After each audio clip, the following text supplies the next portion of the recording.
It's season 6, episode 8 of Scandal. This is season 5, episode 8 of the Scandalous Scandal recap. It is Thursday, March 30th. I'm Larry Brown Jr., and we are elated that you are here for the Scandalous Scandal recap. I am, as always, joined by my fantastic friend, Janiyah Wright. Janiyah, how are you?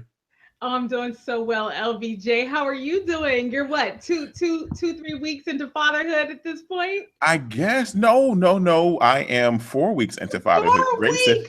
Yes, Grayson is 4 weeks old today. He will officially be 1 month Sunday, April 2nd. So shout out to baby Grayson, who actually was watching Scandal, and I ran all the way upstairs to help mommy get stuff upstairs because Grayson watches Scandal.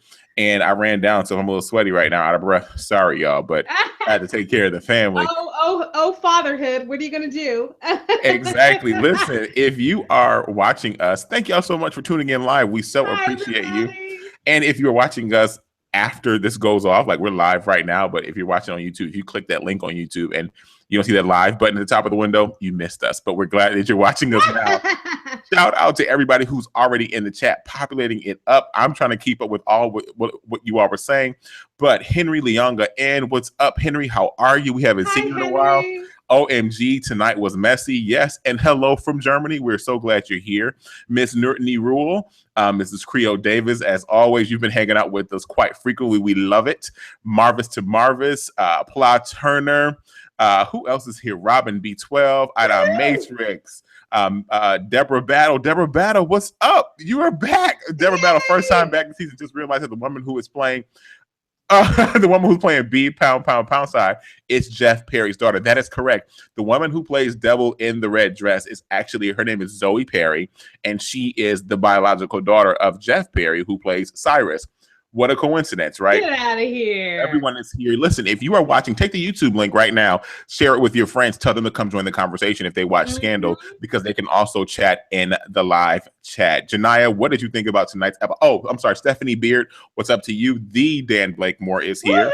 Woo-hoo! Grace is here. Rachel Farber, Kat Harlem. Kat Harlem, what's up? Zoe. Thank you, Zoe. Thank you so much. Yes. Oh gosh, everyone is here. The family is all back. D Hill, what's up? D Hill is here. Oh my God, this is gonna be so good tonight. I'm so excited. So back to you, Janiyah. Like tonight's episode, take it away. What did you think? LBJ, I think the chat is exactly right. One word, messy. Tonight's episode was a bananas. Okay. First of all, if there was ever an episode that featured Abby, it was tonight. I feel like we've had other episodes during the course of the show that were Abby-centric, but not like tonight. Never. Tonight, it was all Abby all the time. And one of the things they're really doing in the show this season is going back and forth in time a lot. I mean, they're really pulling like a How to Get Away with Murder on us for real. I mean, so once again tonight, we start off at the top of the episode going back in time, LBJ, and we go back to election night. Mm-hmm. And we start off, LBJ, watching Abby and Fitz, sit there and watch election night start to come to fruition. LBJ, what did you think when the episode started back at election night? When we started back at election night, I'm trying to put the puzzle together. I'm like, okay, we know what happens. We know that everyone is watching this entire thing go down. Now, when we got to the moment, what I was thinking initially tonight, knowing that Gabby Abby Red had something to do with Huck's shooting, I think that we're calling it a shooting because we don't know that he's dead yet, because next week is about to be like dead. I've already clarified. Too much blood that poured out of that man. I don't know. Not dead. But here's what I thought. I was thinking to myself, look at Gabby Abby Red. She knows it's about to go down. She's behind this entire thing. Yep. She knows she can't say it. She's sick to her stomach because she can't believe that she said, yes, let's kill this new president. And as we continued watching it, something struck a chord with me. And I need everybody in the live chat too. Tell me what you think about this. Now, go back to season 6, episode 1. We see Frankie Vargas come out to give the acceptance speech. I feel that we saw the entire acceptance speech. We saw the people going, Frankie, si se puede, everything. They were going in. Yes. I think that there is a continuity issue that has been presented to us. I don't know if this is something that we should include in our code cracking or if this is something that we should just chalk up to editing. Go back and watch season 6, episode 1. I'm going to do the same thing. I feel like Frankie Vargas was not shot until Cyrus and B School Brian were on stage, as well as Frankie Vargas's wife. Mm-hmm. And tonight we saw him. Last week when we saw, or week before last when we saw Rowan Pope shoot Frankie. He's at the podium, and I feel like he stepped away from the podium first. Tonight we saw 2 times Frankie Vargas giving the speech when we saw Gabby Abbey Red at the top of the episode. And then we saw again when they played it back, he is in the midst of giving his speech, and there's like we hear the gasps and the sighs in the arena, and he goes down. Now, I said to myself and to Candace, is something wrong? Like, what's going on? Then it further went, my memory was cranking. I'm like, maybe I am right, because when Gabby Aberrett fast forward in the episodes in the hospital, we saw his wife as well as Cyrus covered in the blood. They were on the stage with him, and when they were talking about Cyrus doing it, they're like, yep, Cyrus did it. Look how he stepped away. Then the shot came in. All the stuff was going on. So keep that in mind, people. I don't know if it's something that we should continue to pay attention to, or if it's something that we, hello. Hi, LBJ. It's Fact Checker Fran. Hi, Fact Checker Fran. How are you? Doing well. Dan Blakemore in the chat asked me to stop by to correct you, LBJ. Oh, dang. Dan. Dan. His name is not B School Brian. It's B School Mike. That's what B School Mike. Oh, wait. And did we named him B School Mike? Sorry. I like alliteration, so I thought it was a B word. Anyway. Right. No, Thank but seriously. You, Dan. Thank you, Dan. Thank you. Oh, Dan. Dan, Dina. Wait. We gotta get the buttons ready. Oh God. Anyway, so no, listen, go back, y'all, and tell me what you think. Yes. Am I right? Am I wrong? Is this something we should pay attention to? I'd love to hear from you there. But going back to your original question, that's what I thought initially in that scene. What was to come, I was not ready for any of it, but I loved it. I absolutely loved it. So we saw her react after Frankie Vargas is shot, and then her phone is ringing. It's vibrating off the chain, Janiyah. Yes. Then the extraction takes place. They got to get the president out of there. Yes. They got to get Gabby Abbey Red out of there. Secret Service is literally carrying her out of the building into the cars to get her out of the way. Like they are dragging her almost, and she is like queasy almost. It's almost as if she's getting ill. She could not believe what happened. She's clearly sick to her stomach. Janiyah. I mean, what did you think that she was? What did you think along the same lines of me, or did you have another chain of thought? Well, you know what? So, LBJ, you'll recall at the end of the last episode, the last thing we saw was Abby talking with the devil in the red dress, and also, what was the Huck's fake girlfriend's name? Maggie. Meg. We saw all of them like Phantom of the Opera. Right. We saw all of them in a huddle, kind of, Abby asking the question, is Jennifer dead? And so a lot of people concluded from that little huddle that Abby was in control of the situation. And so when we left the episode last week, there was some question about whether Abby was in the driver's seat for all that went down related to Vargas and Cyrus. And LBJ, you'll recall last week I said, you know what? I doubt it. I spoke my doubt about Abby being in the driver's seat. And so when I saw her at the top of this episode, LBJ, sick to her stomach, it reminded me of us seeing Eli Rowan Pope look sick to his stomach. And I thought, my goodness, she's being manipulated, LBJ. So I immediately concluded that this situation that we were wondering whether it was her in the driver's seat, I knew immediately that she was being manipulated in that opening scene. And I will just say that actress, what is her name again? So her name is Zoe Perry. I tweeted her tonight. I said, hey, listen, you are killing it this season on Scandal. Literally. I said, yes, I did scream that to you because you are everything on the show. Like she is killing it this season. Yes. I love her. And LBJ, I was talking about Gabby Abbey Red. What's that actress's name? Oh, I'm sorry, Darby Stanchfield. That's right, Darby Stanchfield. LBJ, we have seen some amazing scenes from Darby, but tonight, I mean, from the very beginning, she was giving it to us, LBJ, with her face. I mean, we didn't know what was going on. She was angry, sad, scared, about to throw up. She was going through every single emotion, LBJ, and she did such a great job of bringing us into that scene with her. And so we're watching Abby in some sort of panic in this opening scene as she and Fitz are being rushed to safety back to the White House after things have gone completely awry at the Vargas election night. And so Fitz sees Abby freaking out, and he says, "You know what? Listen, Abby, wake it up, girlfriend. You don't get to break down. You're my chief of staff. I need you to function right now." And he's watching her not take the call. Her phone keeps ringing. He's watching her not take the call, and he doesn't know why. And Abby is continuing not to take this call. Now, the next thing we see is Abby back in her office, and her phone is still continuing to ring, LBJ. But this time, she answers it.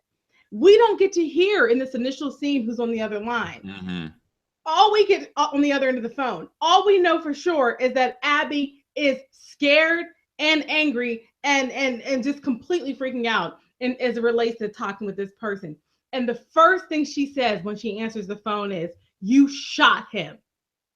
LBJ, this is when we all knew, my goodness, she is she was in on this from the night of the murder of Frankie Vargas. She says to him, "You shot him," and then she pauses while the person on the phone is giving her instructions. And she says to them, "Listen, I can't do that. I can't do that." She tussles with them over the phone, and she ends up absolutely, LBJ, taking ownership of some kind of task. We don't know what it is at that point, LBJ, but she's being manipulated from the very top of the episode. And then we get to see, LBJ, and I know you love this scene, we get to see Fitz and Abby interacting, and their dynamic, LBJ, at this point, it's hilarious. It is. It's hilarious. And I loved it because it's almost like these best friends in college who are like really trying to make it work. But it's just like, okay, you're supposed to be here supporting me. I know what's best for me, but you think you know what's best for me. So you're going to try to strategize this and make it to the top. But guess what? I'm looking out for me, and you either want me or you don't. If you don't, you need to bounce out. It was it got a little mundane to me though, watching it, only because Gabby Abbey Red is on full power. Like, she is thirsty for power. And Grace actually brings that point up as well in the chat. Grace said, oh gosh, what did Grace? You just said it, Grace. And I said, oh, tonight's episode was about Abby playing herself because she let her thirst distract her. She is so thirsty. And I think that this goes back to what we've been talking about all season, and even a little bit of last season. Gabby Abbey Red, folks, is really trying to prove herself. Mm-hmm. She's had all these issues time and time again where she is following the instructions of Olivia, and here is her opportunity to be in a former position that Olivia, not that Olivia's in, but Cyrus was in, and really make a difference these last few months, these last few weeks of Fitz's presidency. And it takes a complete turn that she is not prepared for. I mean, after the scene that we saw with Gabby Abbey Red and Fitz, now just a little bit about that scene, they are arguing about the presidential library. And she's like, look, you're the most epic president this country has seen. You need to have your presidential library in a great location because it's not only honors what you did, but because you're young, it's going to honor what you're going to do. You need to have it in a nice, posh, cosmopolitan city, not Vermont, where Fitz wanted to have the library erected. Now, we all know, we all know that Vermont, like Virginia and Scandal, is for who? Lovers. The nectar field. That's right. It's for the nectar field. I mean, like, if you go to Vermont and you get struck, you might be sitting around Vermont like this, like, oh, what's going on? I'm in love. And then, Fitz, he's got that nectar problem with Olivia. So he's like, I'm in love with the cocoa. Not the other kind of cocoa, but the cocoa as in like the cocoa, chocolate cocoa. So Fitz wants to go to Vermont and make chocolate. He wants to go make jam. He wants to go see Ben and Jerry's in Vermont. He wants to go do all this stuff and just be a regular person in Vermont. You remember, he even references his house in Vermont. Gabby was like, look, dude, like, no, you need to have a house in Vermont. But what happens after that? Fitz says, you know what? Listen, do what I say. My library is going to be in Vermont. And then Fitz says, go and get these people ready to get this money for my foundation. But get the money for my foundation. Because if you want to stick with me, you got to get this foundation money. You got to raise. I need you to fundraise. Shout out to Dan Blakemore, who is a professional fundraiser. By the way, Dan, I need some help with something. So I need to holler at you off the air. That's a special calling, people who do development. My goodness. It is. It really is. LBJ, let's just clarify for the people who haven't seen the episode yet. So because Fitz is leaving office, it's apparent pretty early in the episode that Abby, as his chief of staff, is planning to continue working for him after he's no longer in office as the president of the Fitzgerald Grant Foundation.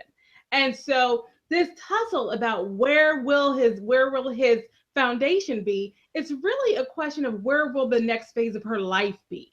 And it's so interesting because we're watching Fitz be very selfish in the way that he's thinking about it. He's thinking about what he wants and he's thinking about where he wants to go. And he's not at all consulting her when at the end of the day, her life is very greatly impacted by where this decision lands. And so their initial conversation about this, Abby kind of she almost blows it off. I mean, at this point, LBJ, she has watched Fitz make so many stupid decisions. And she has also she's also become very good at kind of manipulating him and working around his crazy to get things done.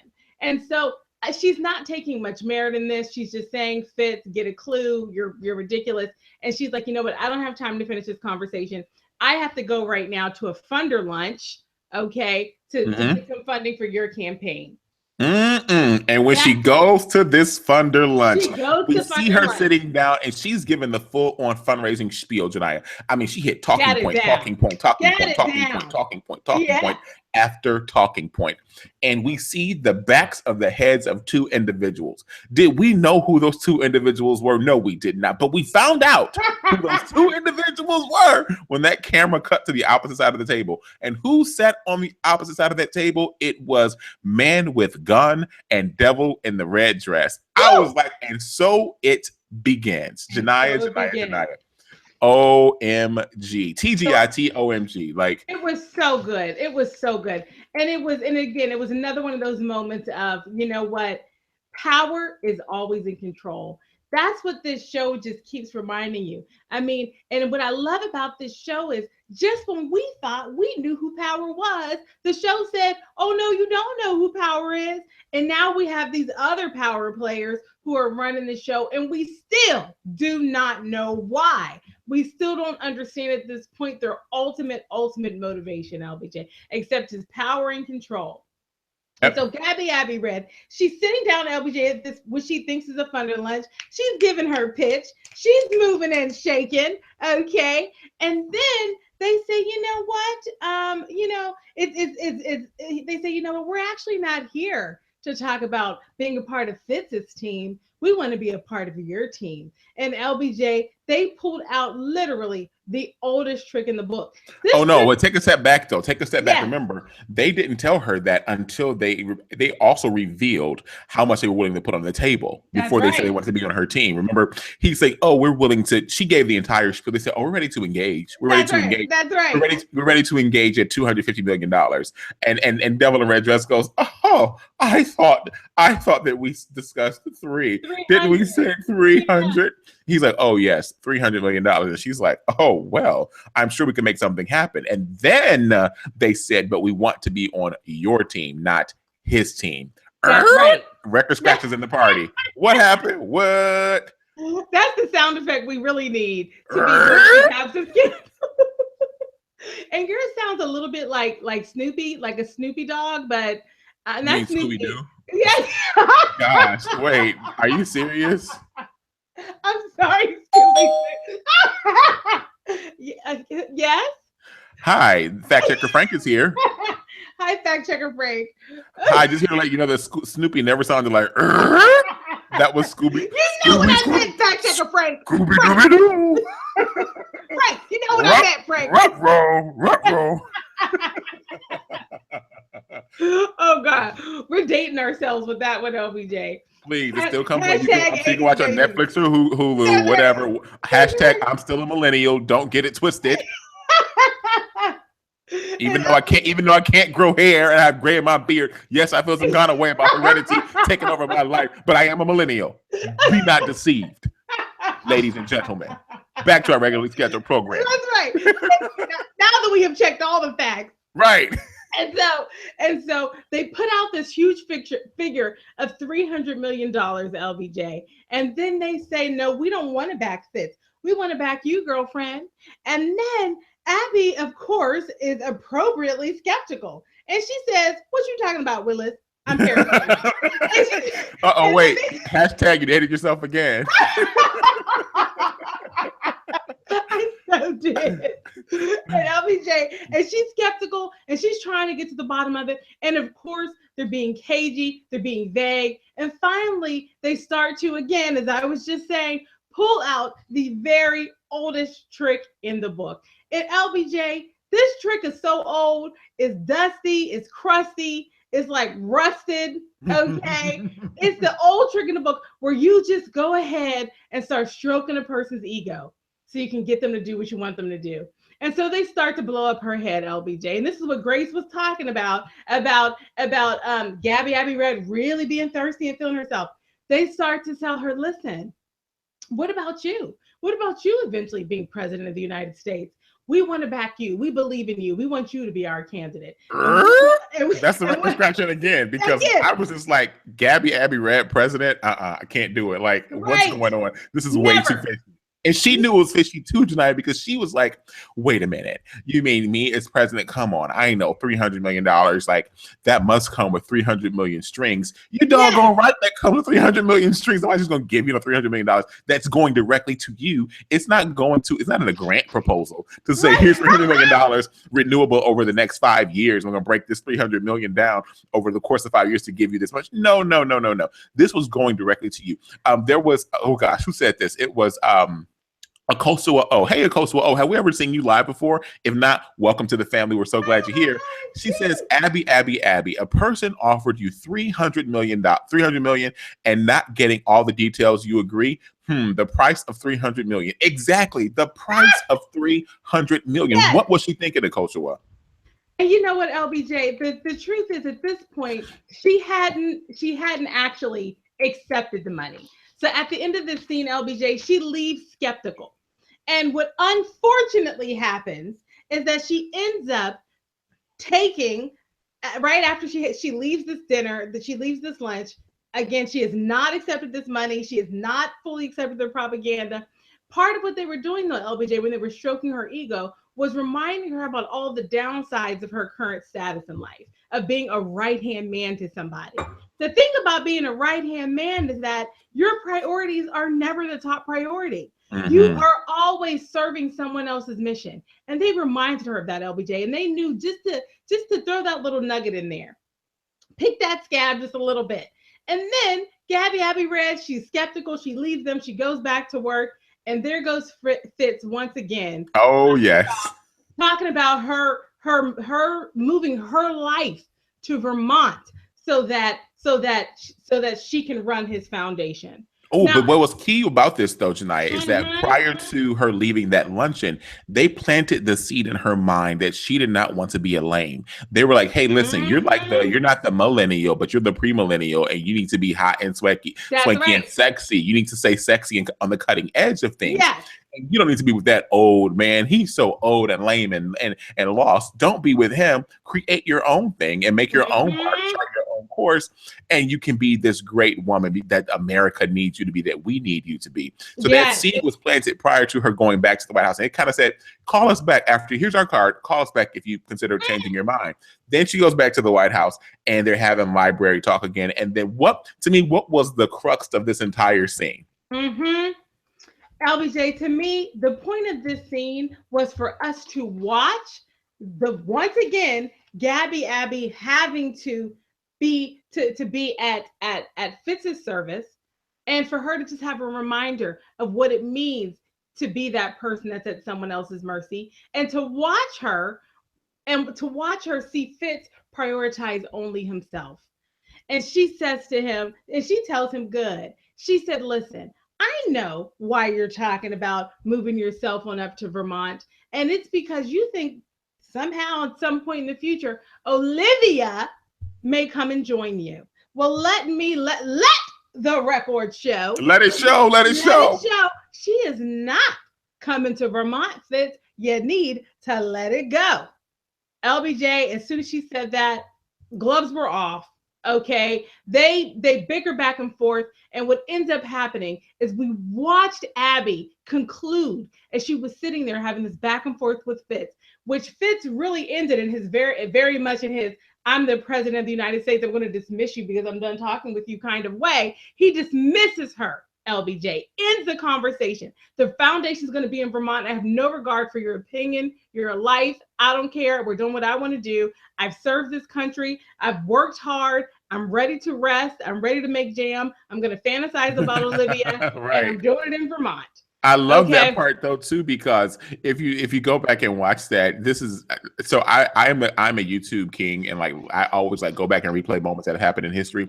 The way that Darby Stanfield delivered that line reminded me of Whitney Houston sitting down in her interview with Diane Sawyers when Diane took the picture from the Michael Jackson tribute, and she was like, "Whitney, look at that. Look, that's bone. That's actual skeletal structure in your body, Whitney. How do you explain that?" And Whitney said to Diane Sawyer, she said, "Whitney will never be fat." That's how Gabby Abbey Red said it to Fitz. She said, "Olivia will never be in Vermont." It was like she said, "Whitney will never be fat." Oh gosh!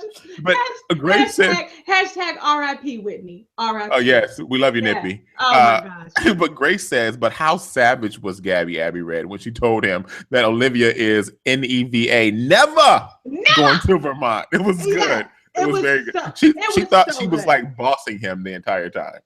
It was so good, LBJ, because it was her trying to give Fitz a reality check, and it was Fitz trying to give her a reality check. And at the end of the day, LBJ, both of them were delusional, and neither one of them knew it in the moment.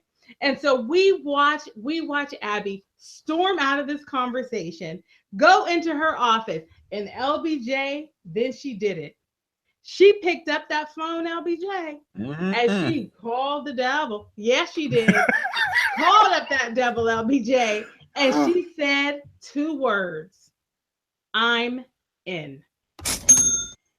That's it, LBJ. Kerching, kerching. Kerching. For real, LBJ, that's all it was. It was 2 words of "I'm in." She opted in, LBJ, without even knowing the full terms. You know, she didn't sit down. She didn't get a PowerPoint. Okay, she didn't have a work plan. Okay, she didn't have a play-by-play. She didn't have anything, LBJ. She had no details, and she signed up. And you would think that Gabby Abbey Red, after all that you have seen in your life as a gladiator, all that you have seen in your life as chief of staff of the United States of America White House, you would sign up for this situation without getting some additional details. I tell you, this is how we know she's no Olivia. Every time she tries to think she's at Olivia's level, she makes a big mistake, LBJ. And those 2 words, "I'm in," this is the biggest mistake we've ever seen her make. See, and Zoe, Queen, Zoe, what's your name? Sweetest Z. Zoe says, that first of all, Zoe, by the way, loves your earrings. She says that she loves your earrings. You. And Zoe also says that she thinks that Gabby Abbey Red has been a thirst bucket since season 2, Janaya. I mean, like this further shows, like, did you not take a moment to think about this? Like, did you not pull the Barbara Walters card out and take a little time to enjoy the view before you said yes? Like, what is really going on with this? Barbara Walters is very clear in her instructions. Take that little time out. And what did TLC tell you? Don't go chasing them. Oh. Thank you, a lonely mother gazing out of her window, standing at her son that she just can't trust. Can't touch. Sorry. Hey, either one. Right. But the point is, LBJ, TLC has given Gabby Abbey Red advice. Barbara Walters is giving Gabby Abbey Red advice. She did not take it, LBJ. That is the point. And she signed up to be with the devil. And the next thing we see, you know, and actually we can't forget, LBJ, that before she signed up, And before she had that exchange with Fitz that put her over the edge, she had stopped by Cyrus's office, LBJ. She Just did. for a quick little conversation where she asked him. She basically said, LBJ, I'll summarize. She basically said, "Do I have what it takes?" She went around the mulberry bush a little bit to get there, and Cyrus drew her out. And long story short, he understood that she was considering a political career for herself, and he just cut right to it. And he said, "Listen, you could have what it takes. It's possible. You're sellable as a political candidate." He said, "But at the end of the day, the sacrifices that you have to make, including, no longer being a person who serves at Fitz's service, it's a lot to bear. But if you want to sign up for that, yeah, Gabby Abby Red, you can do it." So LBJ, she's got that. She's got Cyrus's reinforcement. She's got her own natural thirst, okay? And she's got $300 million sitting there. And then Fitz goes, frustrates her. LBJ, that's all it took. That was the recipe for disaster. She said it, LBJ, I'm in. Yeah, she said she was in and thus changed the course of her entire life. Yep. So she says that she's in, and then they start being vague and covert with her and all this Mm-hmm. like semi-cryptic stuff that we've seen these people do. Now, did you catch their names? So we know that Devil in the Red Dress is named, I think, Miss Ruley, and and Man with the Gun is Mr. Pay Us, as in pay us. Her name is Marjorie. Marjorie, okay, but he is her Mr. name Pay is Us. Marjorie, and he's Mr. Payas. That's Mr. right. Payas, Marjorie and Mr. Payas. That's Sorry. right. I was probably like Rockin' Grayson at that time, and I thought that I heard Ruley. But anyway, I heard the IE at the end of her name. All of that to say, don't blame Grayson. But anyway, yes, continue. Marjorie and Payas are like doing her thing. Marjorie is the head honcho of this entire operation. She is the one who is calling the shots, and she is very like cavalier about everything she does. Like, she's so good. She truly is Devil in the Red Dress. She is so good. And she starts giving her these instructions. She tells her, like, okay, this is what's going to happen. Like, this is what we need you in the White House. We need all this stuff to happen. So then we fast forward to election night. We go back to election night after we see how this whole thing got started with Gabby Abby Red and the organization that they told her, it's called the Fund for American Renewal. The Fund for American Renewal. Crazy, right? So Fund for American Renewal folks come. They say, listen, we need you back in the White House. We're going to make this whole thing happen. Then Melly loses the election. So Gabby Abby Red calls this Devil in the Red Dress. And she's like, she lost. What do you want me to do next? She's like, oh, don't worry. Mind you, she's eating like a bag of Lay's. You just can't eat one. And she's like eating like a snack pack bag of Lay's and going on. And she's in the Smithsonian with like the bones and everything else. It looked as if she was wrapped up with Sandra Titi in the background, like on the floor. Maybe Sandra Titi did y'all see that? Was that Sandra Titi wrapped up in the background on the floor? Gosh. I thought she was in that room though. She was in that room. It was either Sandra Titi along with the bones or just the bones alone, but something was wrapped up very like it was marked fragile when it arrived at the Smithsonian. And she tells her, "Oh no, just keep watching, just wait and see. You'll see something that happens." And then it's like, "Oh, this is what's going to happen." So then we learned that Gabby Abby Red did not know that Frankie Vargas was going to be assassinated. She watches it, and again, she gets sick to her stomach. After we catch back up to the top of the episode, and we learn that that Devil in the Red Dress is the one blowing up Gabby Abby Red's phone. Yep. Gabby Abby Red cannot believe what just happened. She's like, OMG, what have I done with my life? Because she probably knows at this point her life is over. Olivia can't even rescue her out of this. None of her friends can rescue, but she will try and fight to the death and do this entire thing. So Devil in the Red Dress calls Gabby Abby Red. Gabby Abby Red finally gets a chance to talk to her on the phone. She breaks away. She waits. She made Devil in the Red Dress wait. Shout out to her for making her wait. She made her wait from the time they were extracted from watching the returns back to the White House and get her to the White House.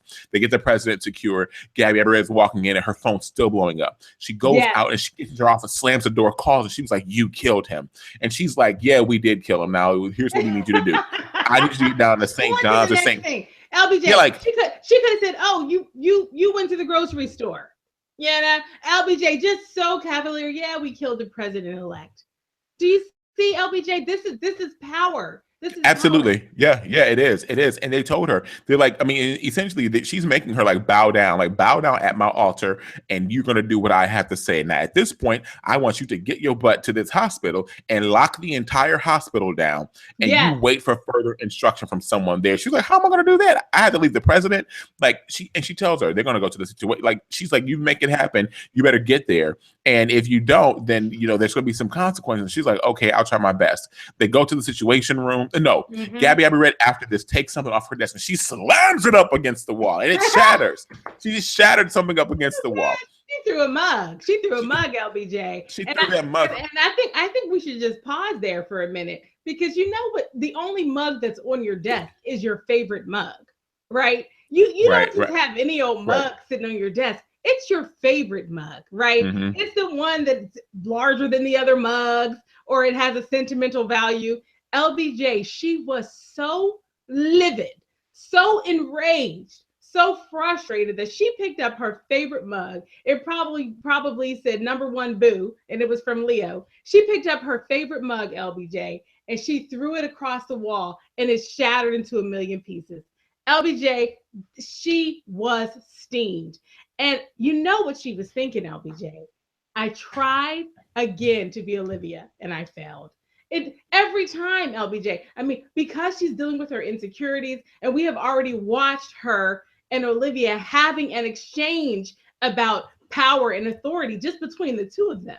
It was Gabby Abbey Red. She was frustrated at the situation, but more than that, I believe she was frustrated with herself, because this is a vicious personal cycle of her reaching LBJ to be more and failing miserably. That was good, Janiyah. That was a very good observation. Very, very good observation. That was one of those good, like, okay, Janiyah got her. You put out a counseling hat on that time, on that moment. Thank you. And you gave us an analysis. Thank you for your accurate analysis. That's Analytical Annie. That'll be another one of our characters, LBJ. Thank you. And LBJ, what one of the things we have to remember here is that during this phone call, when the devil in a red dress was talking to Abby and she's giving Abby instructions, she said to Abby, listen, do you think you're the first idiot to think they were going to be president of the United States of America? She basically says to Abby, LBJ, listen, you are so high on your own supply right now, and that makes you typical. That's what she said, LBJ. She basically said that makes you typical, that makes you average. And so all of this is because Abby's thinking she's exceptional, and Devil in the Red Dress just reminds her, you're really not, because I definitely just played you like a fiddle. And so LBJ, so now Gabby Abbey Red has her instructions. She has to somehow get to the hospital. Listen, the president-elect has been killed. The current president of the United States is her responsibility. And she's wondering, how in the world am I going to get away from my responsibility to go now and do what I have been told to do? And LBJ, you know what she ends up doing? She ends up, LBJ, pretending. She manipulates with some paperwork, pretending like there's some other reason why she needs to go and go to the president-elect's side there in the hospital. She manipulates the whole situation. She has some forged paperwork brought into Fitz. So Fitz ends up sending her to do the work that she has been told to do by Devil in a Red Dress. And so there she is, LBJ. She's at the hospital now. And her instructions from Devil in a Red Dress was to go to the hospital where Frankie Vargas is and lock it down, and wait for instructions. Now, LBJ, you have to remember, when we saw the original episode, the very first time, right after the first time we saw election night, and the first time we saw Frankie Vargas killed, and we saw Gabby Abbey Red locking down that hospital, LBJ, I'm pretty sure we gave her some props. No, we were giving her tons of props because I thought that same thing. I was like, dang, we were like, look at her. She is gladiating this entire situation. She is running it and gunning it. And she's like, she was like, do you know who I am? Do you know who my boss is? We quoted those lines the very first episode of this season. And then to find out that she was like, Pinocchio, I have no strings to hold me down. Like being with Geppetto of the Fund for American Renewal there, controlling her every move was insane. And what made her do that? She ran into Meg at the hospital and she saw that they had her boyfriend in custody and they were torturing this man. It is so crazy. And that is what is fueling Gabby Abbey Red at this point to get her done. She's got to get her done. And I mean, and she is getting it done because she is doing this for love. These people have done their research. They have created dossiers on everyone that they need to be a player in getting this American renewal done. This is like the Purge 4.0. Like they are going about this a different way. It's not like neighbor kill your neighbor if you don't have the American flag in front of your door. It's really like, let's start from the top and let's just start cleansing these people. We need to be mindful because Shonda's sending us a message here. Okay, that's what I meant. So and LBJ, it's interesting that they use the word renewal in the naming of this group, because LBJ, when you're saying renewal, you're almost hearkening back to something that existed before. You're saying that whatever happened before was better, and we need to somehow be new again so that we can, get back to whatever we had going before. And LBJ, so that was a very intentional. That wasn't a very intentional, naming here, because it's another one of those things that it just makes you think. We don't know at this point what the ultimate motivation is for this group. But when you think about what type of group LBJ might want to see America move away from the place where it might have been going with this first Latino president, to move in the exact opposite direction and to call it renewal, what kind of motivations do these people have? And so you start to think, LBJ, this is not about a Republican Democrat thing. This is not about small business. This is not about business versus government. There's something much larger here at play that this Fund for American Renewal is after. And I cannot wait for the big reveal about what that is, LBJ. But we are watching them right now. They're manipulating Abby. They have sent Meg in to give Gabby Abbey Red her instructions at the hospital. And her instructions, after locking the hospital down, she is to go and get the 3 slugs that were shot into Vargas, get them and replace them with some other 3 slugs. That Meg gave to her. Yeah. That Meg gave to her. And now LBJ, what they basically asked her to do is to, first of all, activate the autopsy of Vargas, which had not yet been activated because it could only happen at the word of the president, which Gabby Abbey Red was not able to obtain. They asked her to not only activate the autopsy, but to somehow get in there, swap out evidence, LBJ, and if she doesn't do it, her man is going to be beat dead.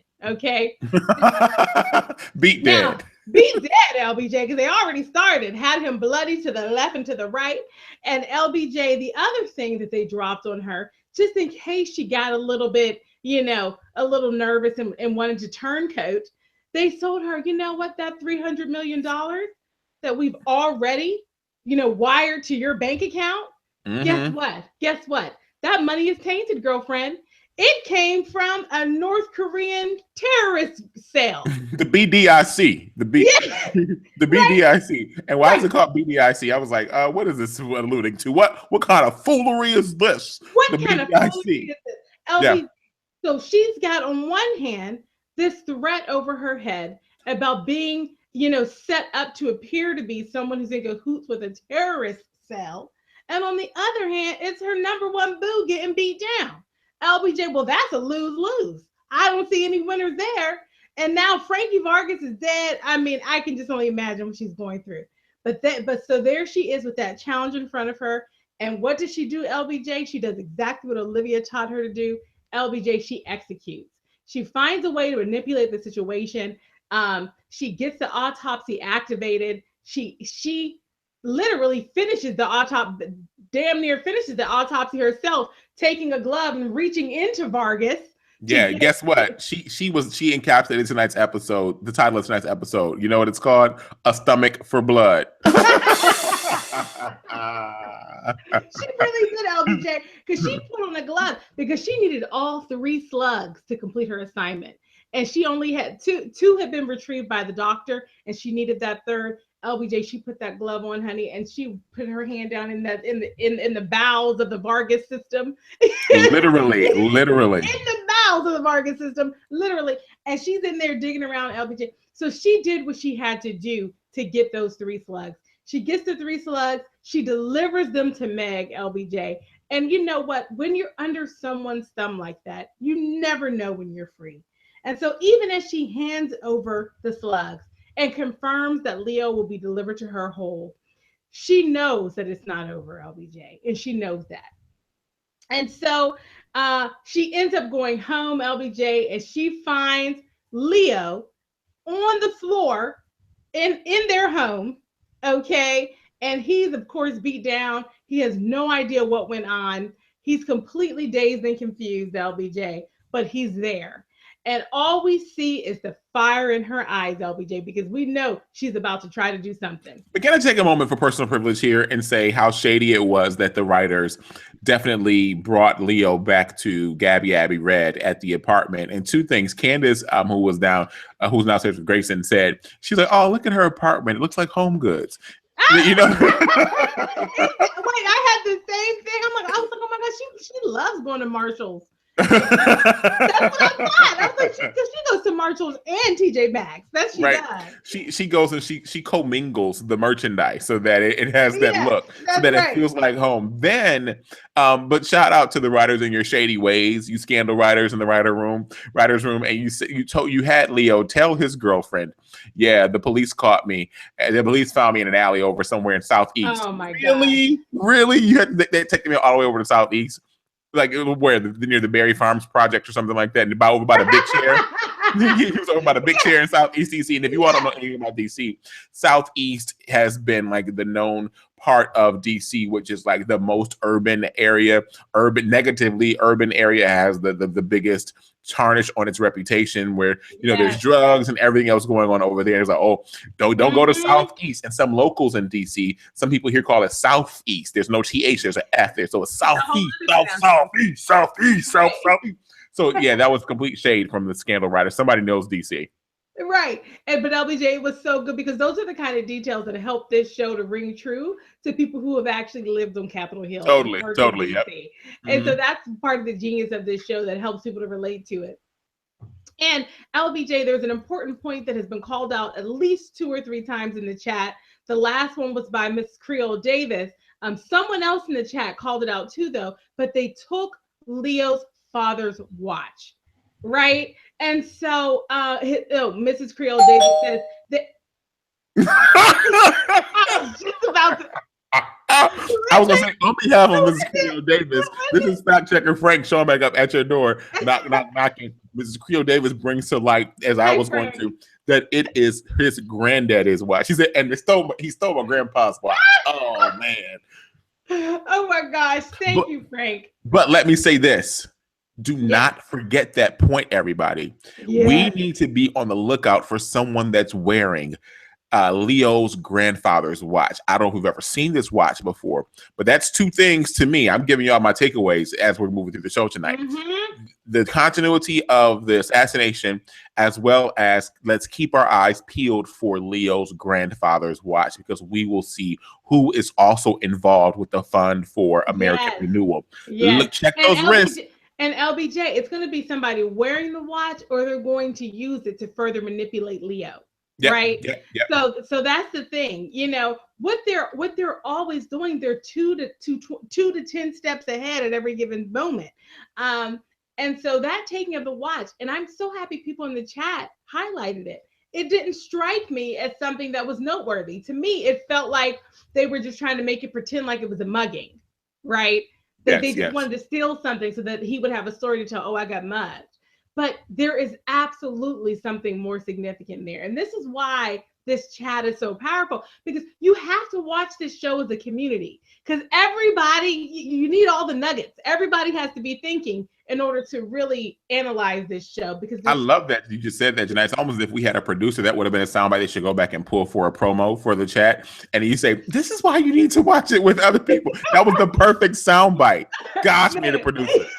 Zoe, you feel like putting your producer hat on? You feel like doing something? LBJ, we've been talking about we about to make a promo since 1995. Seriously, since season 1, episode 1. Okay. Yes, one day.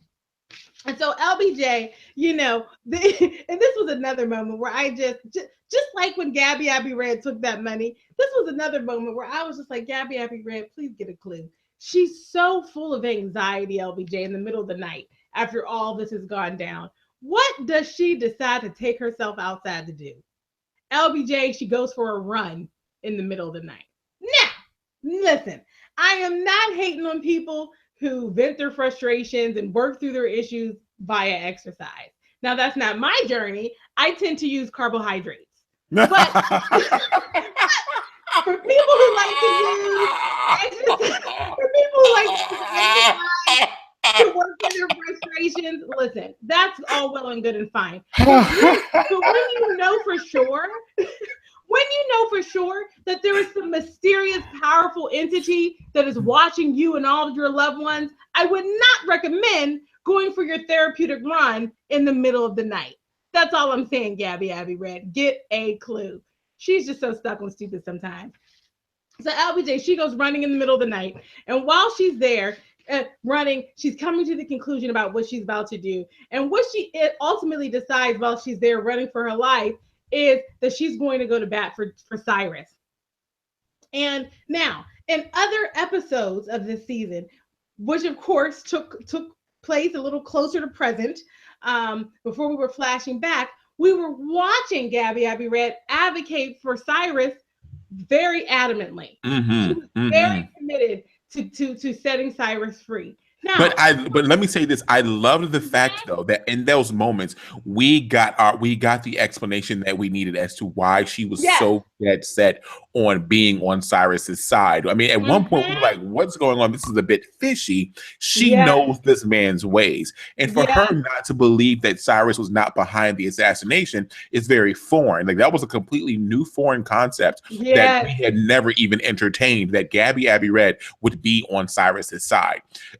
Should we have paid attention to that earlier? I don't think so. I think that it was I think it made us pay attention to it, but not in the way that they intended us to pay attention to it. That's right. And I think it completely threw us in the beginning, but we got that explanation that we had to fill in those blanks. I loved that moment right there. Yes, it's so true, LBJ, because we were thinking before, we weren't taking it seriously. We were watching Gabby Abby Red advocate for Cyrus, and we're thinking it's just because that's her road dog, right? Like that's her friend. They've been through something. She took his job, So we're thinking that it's more about her just on principle advocating for him. Come to find out, there's all these layers to the onion. And to your point, LBJ, at this point, we should know by now that we can't take anything for granted. We should have raised our eyebrow about that. But I will say this: she's made this decision at this point to go for Cyrus, to go to bat for Cyrus, and she really does commit. She gets, as we all recall, she goes and she gets Jake involved. She gets Jake to help her get the guy who didn't do it to confess, right? She goes and she takes herself over to, and this is when LBJ, she really thought she knew what she was about to do. She took herself over to, what is the guy who's the Attorney General? Why can't I think of his name? The Attorney General of the United States. David Rosen. She goes to David Rosen's house. Who, by the way, has a palatial estate in upper northwest Washington, D.C., maybe over off of Foxhall Road. Did you see the hedges and the topiaries around this man's residence? Beautiful. I mean, shout out to David Rosen's residence. I mean, so David Rosen, if you don't know Washington, D.C., probably lives in a neighborhood where our former president and first lady are renting a home and they're paying upwards of like hundreds of thousands of dollars a month for rent, as well as members of the current first family have residences in that neighborhood as well. It's very, very nice. Old homes, no real new construction homes over there, but the property value is ridiculously expensive for city living. This is where they have estate sales, not garage sales. Right, exactly. Right. They have estate sales, and you go there and you buy like Fabergé eggs and things like that. You buy everything that wasn't willed to members of the family. That's right. Turn of the century, this and that. Yeah. Oh, I'll tell you. Let me tell you. So I used to live bric-a-brac. Right. Exactly. So I used to live near that Yeah. neighborhood when I lived in another part. I literally lived just over the DC Maryland line, right across. Remember that Hmm. apartment in Silver Spring, Janaya? I And remember. I lived right by that neighborhood. Candace and I were out walking when we were dating, and we ran into this man who probably was in the early stages of dementia. I always think about this guy because his wife was in full on Alzheimer's, and he was Hmm. outside confused. Did I tell you this story about Mr. Dalbert? Tell us again, LBJ. Tell us again. No. So, Candace, if you're watching this, Candace, remember Mr. Dalbert. Tell the people in the live chat about the whole Dalbert story. When we were out there, we had to help this man. His wife was in a crisis. But then Oh. he was a.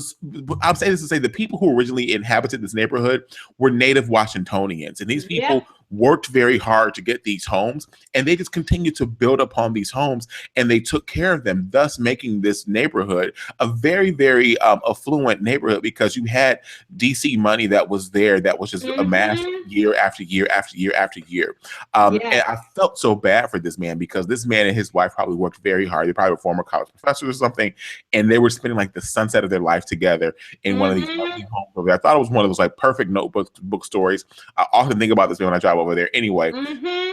I should look the records up and see how he's doing and find out. Anyway, I went on a completely big tangent, but yeah, Mr. Dalbert, shout out to you if you're watching. I remember you, sir. Oh. We let him use our cell phone too. He needs to call. Like we helped him call, I think, the ambulance or something because his phone went out. But his wife was having a crisis. Anyway, I'm sorry. I thought about that. I'm off topic. Let's get back to the show. Sorry, I hear the crickets. Yeah. Oh no. Did you push that? Did I? I don't know who pushed it. You I just think did it was, that. I think it was someone who was at first very engrossed in your story, You should have done and then this. somehow. You should have done. Okay, because I think the crickets. I'm sorry. Candace, please get my back and tell the people in the chat about Mr. Dalbert. I'm sorry. No, you're right. Crickets would have been better because LBJ, what we wanted you to do was somehow loop it back to Scandal, and I didn't feel like you didn't seem to get there. So essentially that's where I was our going. struggle. Thank you for helping me. That's where I was going. Right. I took like 7 minutes to tell the story. You did, but I was originally fine. going to say that in this neighborhood, though, is where a lot of shadiness happens and a lot of shadiness goes down. You've got this neighborhood in DC, and then you also have the neighborhood that's like off Connecticut Avenue, uptown, where like ambassadors live and college presidents live up there and vice presidents live up there. And this is where David Rosen lives. Exactly. And that's where David Rosen lives. And that's what I'm trying to give you guys a background to like what the neighborhoods are like. Even though like everything that glitters is great over there, it ain't always golden. Exactly. And you know what? And the thing about David Rosen as he's coming out of his beautiful, and everybody in the chat, LBJ, is making fun of you for observing that he had topiaries all about his estate.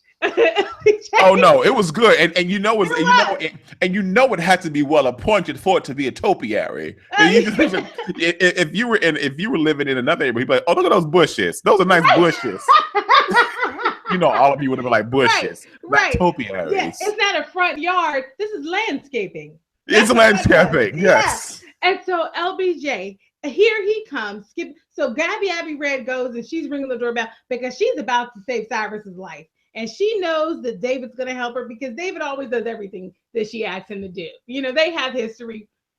She pretty much has him wrapped around her little finger. So she thought. So she's ringing on the doorbell, LBJ. Who comes up from behind her but Devil in a red dress? And Devil in the red dress says she was Devil with the umbrella at that moment because she had an umbrella in her hand.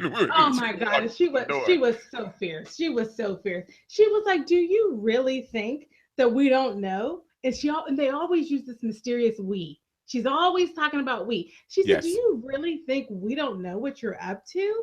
And then LBJ, she said the line that just had to be said. She said, you know what, Abby Red? I'm a real bitch. She said, you just play on TV. LBJ, listen. You know what? That line knocked my socks off, knocked my wig back, every single kind of, I can't even think of enough euphemisms because LBJ, that is that character. She is portraying the heck out of that character, LBJ. And what she basically said was, Abby Red, listen, you ain't bad, girlfriend. You think you bad? You ain't bad. And Abby Red, she even tried to just posture a little bit. And She she said, did. oh, she said, well, you may not know that I'm bad, but I know that I'm bad because my friend is David Rosen, and he's going to come out here, and he's the Attorney General of the United States, and he's going to have my back, and you are going down, devil in the red dress. But no, David Rosen comes traipsing out of his home past the topiaries, LBJ, through the landscaping and past the topiaries. Yes. And he comes out and he goes, oh, hey, old boo, meet my new boo, Samantha. Yeah, LBJ, buddy. listen, they already thought this through, okay? And she told her, remember, she said, there's nothing that you can do that we haven't already thought of doing. Nothing. So anything you try to do, dummy, we will be on your back. And we will be on your back. Like moments later, like 7 beats later, David Rosen came out, was like, meet Samantha. Everybody's like, oh! Right.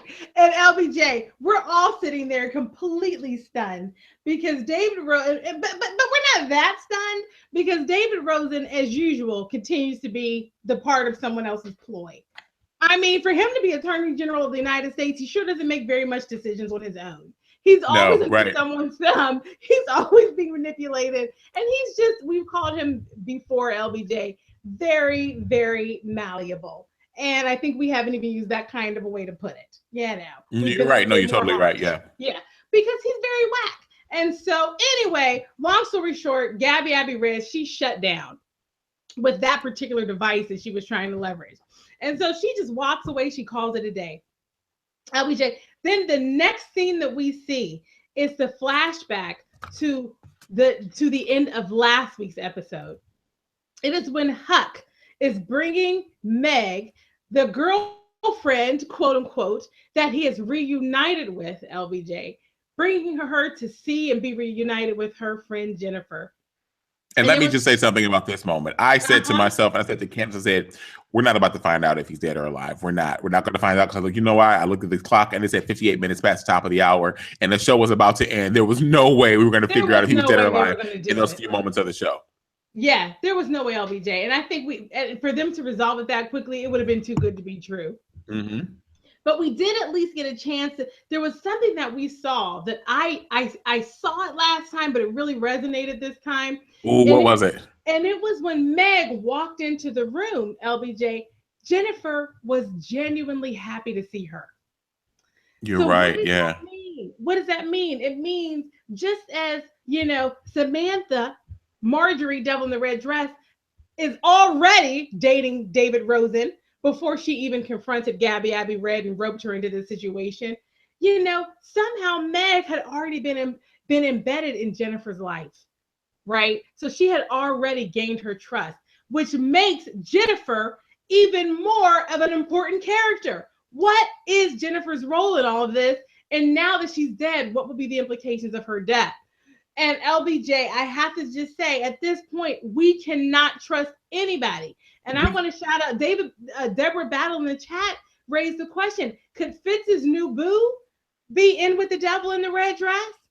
I mean, it's possible. You know who says that? That's Robin, FBI Robin. So Deborah Battle says that, as well as Robin. I'm sorry, her name is Angela. Robin B12 says the same thing. She said, I'm watching FBI Angela.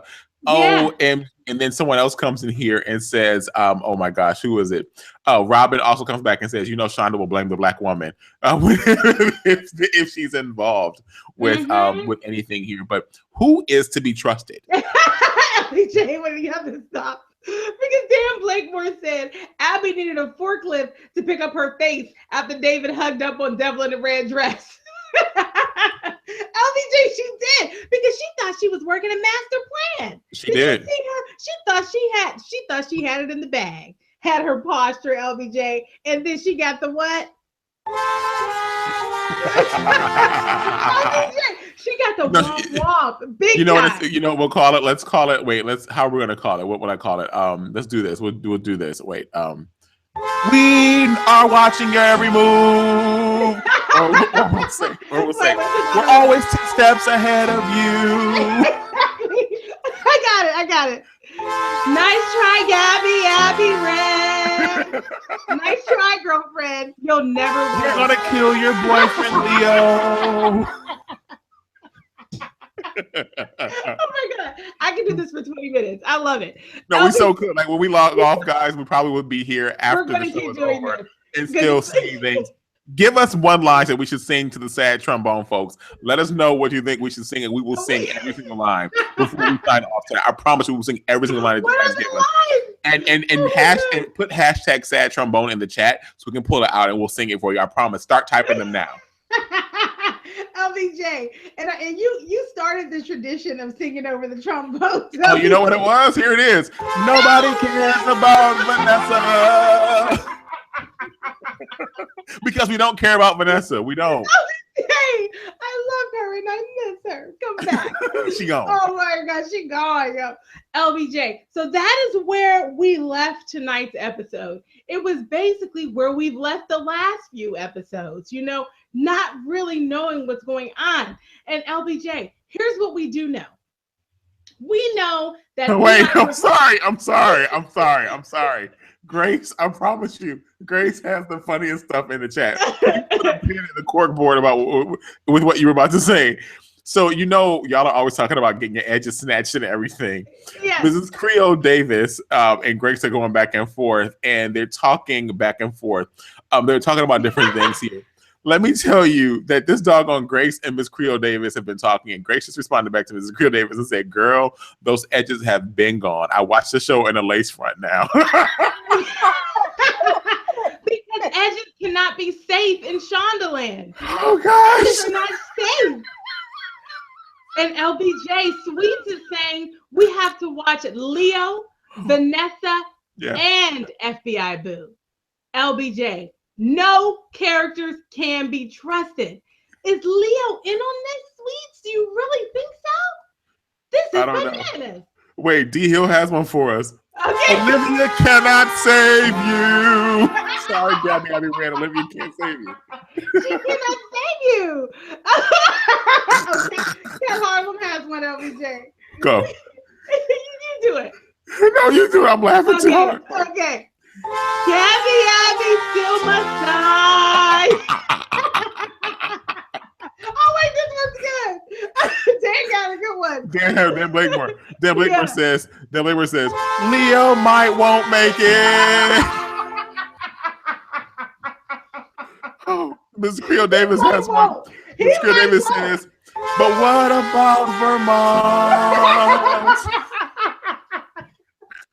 Man, we can't get no jam, yo. We can't get no jam. No, we have to have our own. This is our Scandal Jam session tonight because we did not have one. So keep the sad trombones coming. I love it. Oh my God, it's so good. So Iodine Matrix brings up a good point because you said we can't trust anybody. You're talking about Leo. We can't trust Angela. We can't trust anyone on this show. Somebody even said that we could not trust Charlie, which remember, we got to remember Charlie's in this entire thing too. But then Iodine Matrix says, I believe Jake is the power hiding in plain sight. Now, someone else in the chat brought up that the power is hiding. There is someone in control hiding in plain sight. Daddy Pope is too obvious. Remember, Jake is a man scorned right now, and he's got some issues. Iodine Matrix brings up a really good point. We need to keep our eye on Jake.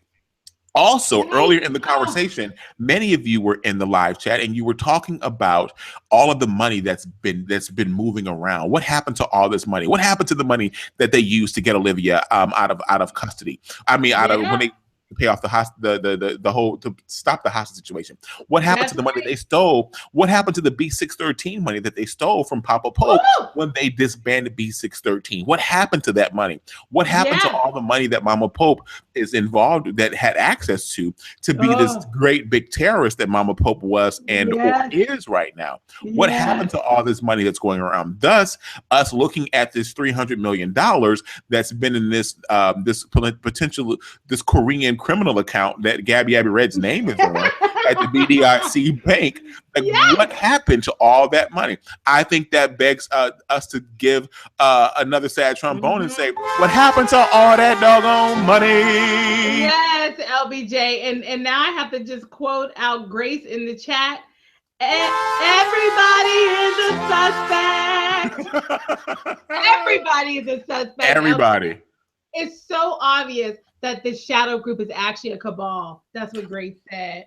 A question though is, was Cyrus once a part of this, and that's why they were very adamant, not they were very adamant on pulling Cyrus, like getting Cyrus locked up because he might Wow. know too much about Oh this my shadow gosh. organization. This is one of the things that I put in bold in my notes. We need to figure out what's going on with Cyrus and his potential connection to this. Remember, Cyrus wanted something. He wanted a clean fight as well. Like he really, Yeah. really, he wanted this. He wanted this for a second chance. Now it wasn't And 100% clean with Cyrus, but and LBJ, and listen, if Cyrus can very well be a part of this, but there is one character that we have been asking for. And Shonda, I know you watch this chat. I mean, you must do it under some your screen name, but Shonda, we know you're watching, and we need you to really go ahead and bring Mama Pope back.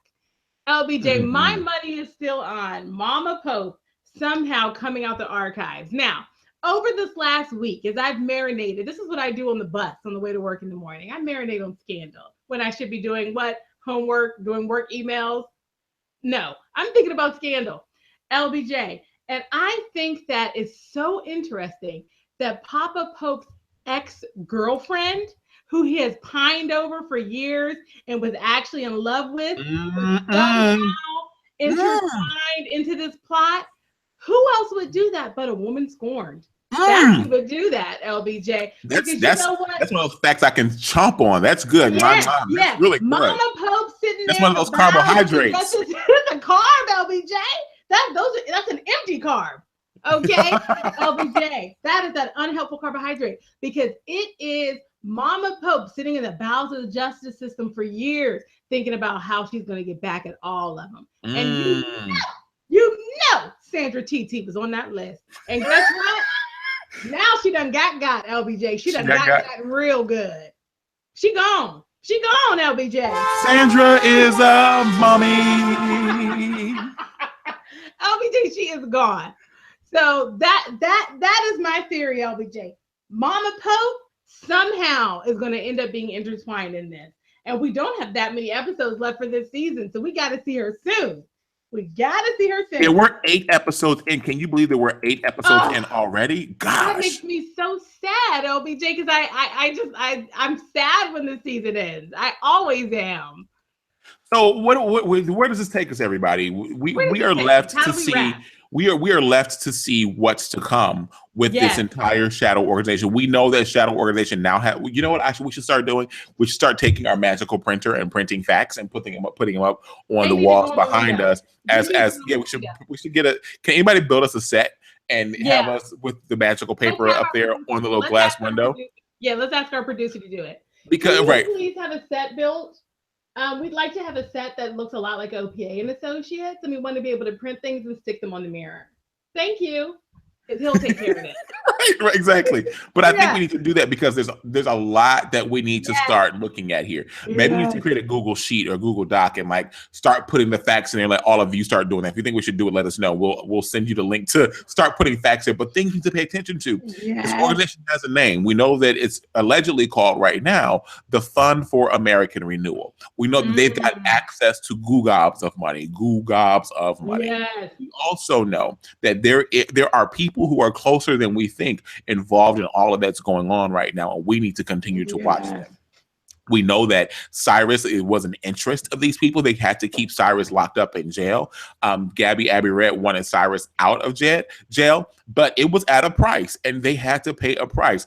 Gabby Abiret came at the end of the episode, and she was like, "I'm savage. I'm a beast. Like, look at me. I'm bad." She's like, Thought you "Who's were. bad?"